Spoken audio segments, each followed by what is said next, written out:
Pernahkah Anda bertanya, mengapa seekor kucing mendekati Anda saat makan, bukan orang lain? Bisa jadi itu bukan kebetulan, melainkan teguran lembut dari Allah Subhanahu wa Ta'ala yang sedang mengetuk hati kita. Sebelum kita masuk lebih dalam, sahabat beriman, jika video ini sebagai perantara penenang hati, pembuka pikiran dan penguat iman Anda, tekan tombol like, subscribe, dan bagikan agar lebih banyak jiwa mendapatkan kebaikan ini. Setiap klik Anda bisa menjadi amal jariah yang terus mengalir, insya Allah. Bismillahirrahmanirrahim. Assalamualaikum warahmatullahi wabarakatuh. Segala puji hanya milik Allah Subhanahu wa Ta'ala, Rabb semesta alam. Salawat serta salam semoga senantiasa tercurah kepada junjungan kita, Rasulullah Shallallahu Alaihi Wasallam, kepada keluarga beliau, para sahabat, dan seluruh umat yang setia mengikuti sunnahnya hingga akhir zaman. Sahabat beriman yang dirahmati Allah Subhanahu wa Ta'ala, semoga dimanapun Anda berada saat ini, Allah Subhanahu wa Ta'ala melimpahkan kesehatan, ketenangan jiwa, kelapangan rizki, serta keberkahan dalam setiap langkah hidup kita.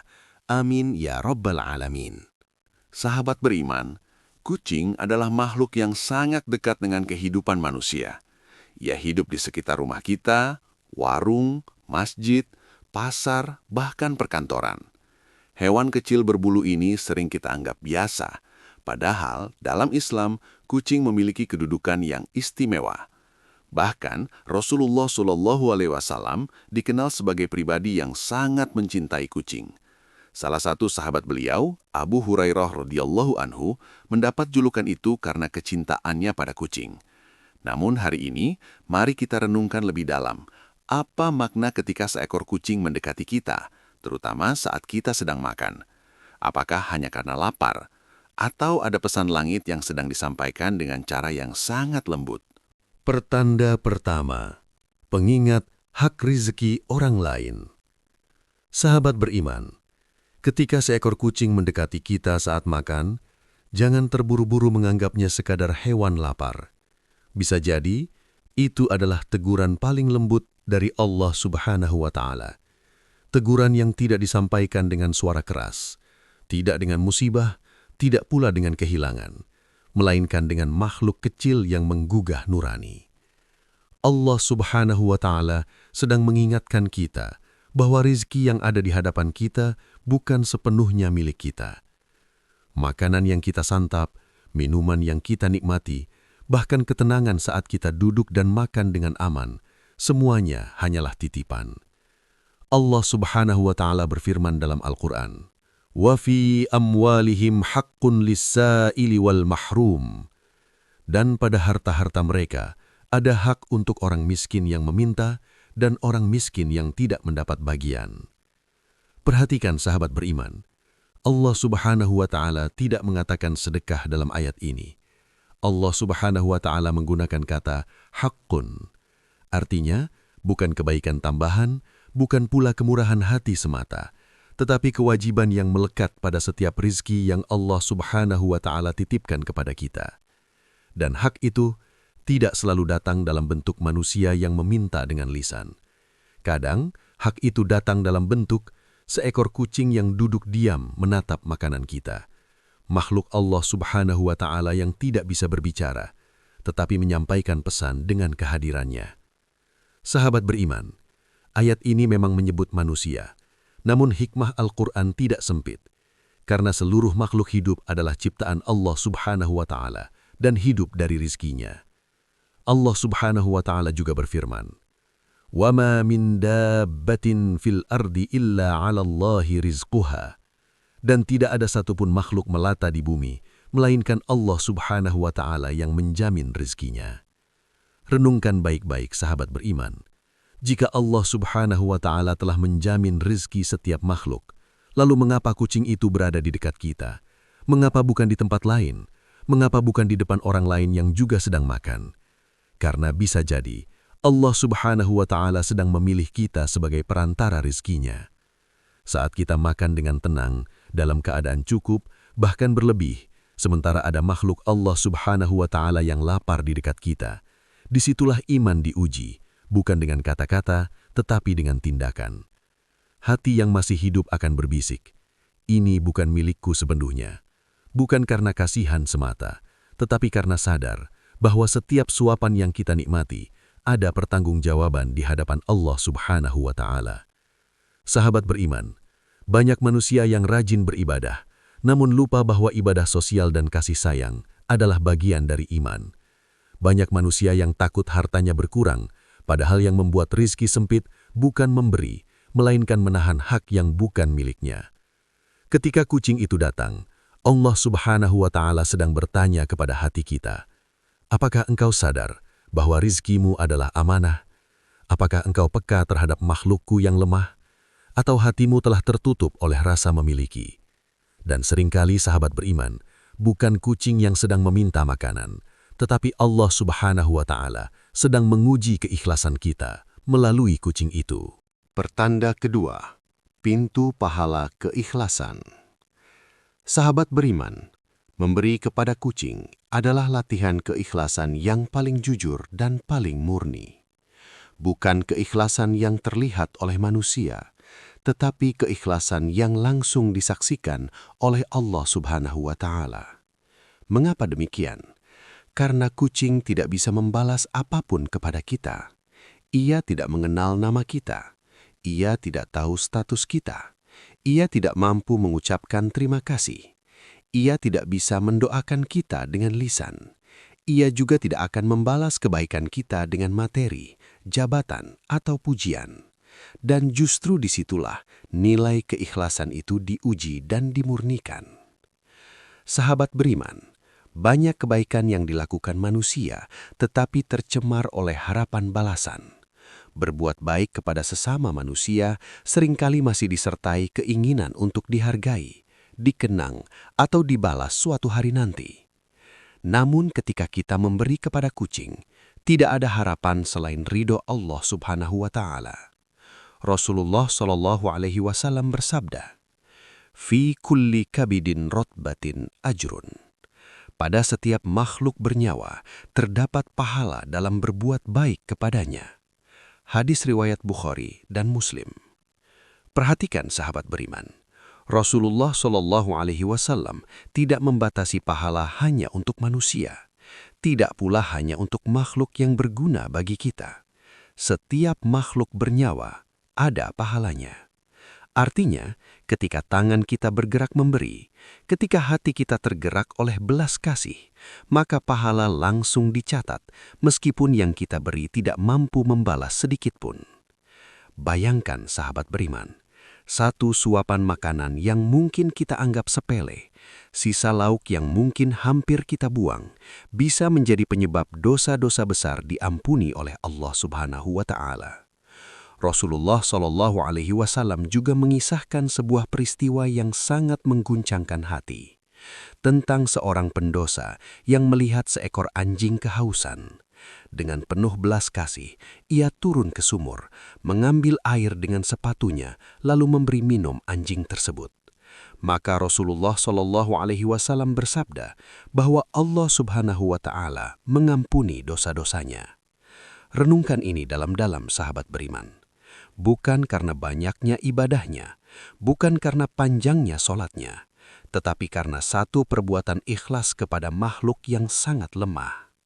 Jika kepada anjing saja Allah Subhanahu wa Ta'ala memberi ampunan sebesar itu, apalagi kepada kucing, hewan yang dikenal dekat dengan manusia, hewan yang dicintai Rasulullah SAW, hewan yang bahkan diperbolehkan keluar masuk rumah tanpa menjadikannya najis.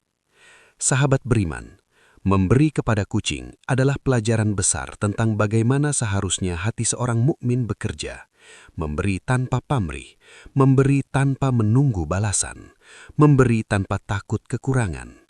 Karena orang yang ikhlas yakin satu hal, tidak ada kebaikan yang hilang di sisi Allah Subhanahu wa Ta'ala. Bahkan bisa jadi kebaikan kecil yang kita lakukan kepada seekor kucing lebih berat timbangannya di akhirat daripada amal besar yang tercemar oleh ria dan kesombongan. Dan seringkali sahabat beriman, Allah Subhanahu wa Ta'ala tidak melihat besar kecilnya pemberian, tetapi melihat besar kecilnya keikhlasan di dalam hati. Pertanda ketiga, jangan menolak rezeki baru. Sahabat beriman yang dirahmati Allah Subhanahu wa Ta'ala. Seringkali kita mengira bahwa rezeki datang dalam bentuk yang besar, mencolok, dan mudah dikenali. Padahal, dalam banyak keadaan, rezeki justru datang dalam bentuk ujian kecil yang tampak sepele. Seekor kucing yang mendekat saat kita makan, bukan ujian yang berat, bukan pula permintaan yang menguras harta. Namun disitulah Allah Subhanahu wa Ta'ala sedang menilai hati kita. Allah Subhanahu wa Ta'ala sedang memperhatikan bukan harta kita, tetapi sikap batin kita. Apakah kita pelit atau dermawan? Apakah hati kita peka atau tumpul? Apakah kasih sayang masih hidup atau sudah terkubur oleh rasa memiliki? Sahabat beriman, menolak memberi kepada kucing yang lapar kadang bukan hanya sekedar mengusir seekor hewan, tetapi menutup satu pintu rezeki yang Allah Subhanahu wa Ta'ala sedang bukakan. Karena di dalam Islam, memberi bukanlah sebab kekurangan, melainkan sebab bertambahnya keberkahan. Allah Subhanahu wa Ta'ala berfirman, "Ma anfaqtum min syai'in fahuwa yukhlifuh." Apa saja yang kamu infakkan, Allah Subhanahu wa Ta'ala akan menggantinya. Quran Surah Saba ayat 39. Perhatikan sahabat beriman, Allah Subhanahu wa Ta'ala tidak berkata mungkin diganti. Allah Subhanahu wa Ta'ala tidak berkata jika Dia menghendaki. Tetapi Allah Subhanahu wa Ta'ala menegaskan, Dia pasti menggantinya. Namun penggantian dari Allah Subhanahu wa Ta'ala tidak selalu datang dalam bentuk yang sama. Kita memberi makanan. Allah Subhanahu wa Ta'ala bisa mengganti dengan kesehatan yang tidak ternilai, ketenangan hati di tengah masalah, keluarga yang harmonis, anak-anak yang taat dan menyejukkan jiwa, atau diselamatkan dari musibah yang tidak pernah kita sadari. Sahabat beriman, berapa banyak orang yang hartanya melimpah, tetapi hidupnya sempit dan gelisah? Dan berapa banyak orang yang sederhana, namun hidupnya terasa lapang dan damai? Itulah rezeki dalam makna yang sesungguhnya. Allah Subhanahu wa Ta'ala berfirman, "Man 'amila sholihan min dzakarin aw untha wa huwa mu'minun, falanuhyiyannahu hayatan thayyibatan." Barang siapa mengerjakan kebajikan, baik laki-laki maupun perempuan dalam keadaan beriman, maka pasti kami akan berikan kepadanya kehidupan yang baik. Quran Surah An-Nahl ayat 97. Sahabat beriman, kehidupan yang baik itu bukan selalu tentang banyaknya harta, tetapi lapangnya dada dan tenangnya jiwa. Dan bisa jadi, lapangnya hidup seseorang berawal dari satu suapan kecil yang ia berikan dengan ikhlas. Ketika kucing itu datang menghampiri kita, Allah Subhanahu wa Ta'ala sedang menguji, apakah kita ingin rezeki berhenti di tangan kita atau mengalir melalui tangan kita. Karena orang yang menjadikan tangannya tempat berhentinya rezeki akan merasakan sempitnya hidup. Namun orang yang menjadikan tangannya jalan mengalirnya rezeki, Allah Subhanahu wa Ta'ala akan menjadikan hidupnya penuh keberkahan. Maka berhati-hatilah sahabat beriman. Jangan sampai kita mengira sedang mengusir seekor kucing, padahal yang kita usir adalah rezeki baru yang sedang mengetuk pintu kehidupan kita. Imam Al-Ghazali rahimahullah menjelaskan bahwa kasih sayang kepada makhluk adalah tanda hidupnya hati. Semakin keras hati seseorang terhadap makhluk Allah Subhanahu wa Ta'ala, semakin jauh ia dari rahmatnya. Sementara Imam Nawawi rahimahullah menegaskan bahwa berbuat baik kepada hewan adalah bagian dari kesempurnaan iman. Sahabat beriman, bisa jadi doa kita belum terkabul, bukan karena Allah Subhanahu wa Ta'ala tidak mendengar, tetapi karena ada hak makhluk lain yang belum kita tunaikan. Seekor kucing datang, lalu kita mengusirnya dengan kasar, padahal bisa jadi dialah utusan kecil yang membawa rahmat besar. Sahabat beriman yang dirahmati Allah Subhanahu wa Ta'ala, sekarang saya ingin bertanya kepada Anda semua. Dari daerah mana Anda menyimak video ini? Silahkan tuliskan di kolom komentar agar kita bisa saling mendoakan. Dan satu lagi, tuliskan syalawat atau doa yang paling sering Anda panjatkan sepanjang hidup Anda, doa yang paling Anda cintai, doa yang paling menguatkan hati Anda. Semoga setiap huruf yang Anda tulis menjadi cahaya di hari kiamat. Akhir kata, sahabat beriman, semoga Allah Subhanahu wa Ta'ala menjadikan kita hamba yang lembut hatinya, ringan tangannya, dan luas kasih sayangnya. Semoga setiap kebaikan kecil yang kita lakukan, Allah Subhanahu wa Ta'ala balas dengan kebaikan yang berlipat-lipat. Wallahu a'lam bishawab. Wassalamualaikum warahmatullahi wabarakatuh.